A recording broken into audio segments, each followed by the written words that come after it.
how to change your country or Remitly. Hi guys, welcome to another tutorial. In this video, I will teach you how you can change your country on Remitly. It is simple. Yes, note that it's simple.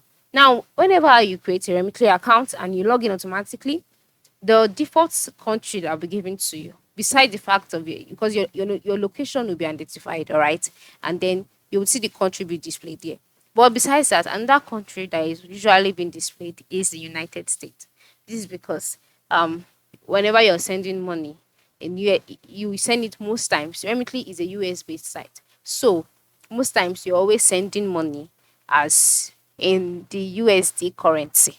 Okay, so automatically the um country that will be displayed is USD. And then if you want to change this country, all you need to do is to log in as if logged in here, and then you see options like send money, transfer history, reference, and then by the top right side, you would see options like United States, which is the country, and then the language. So to change this country, just click on United States and then scroll down and look for the country that you would like to change it to.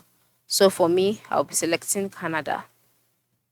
So after selecting Canada, you'll see the page would reload, and then you can see that instead of US, it is Canada that is being displayed by the top part of the screen. Then when you want to send money, the money will be displayed in the Canadian currency. So that is how it works. All right. This is how you can change your country on Remitly. Very quick and easy. Ensure you try this out. Thanks for watching.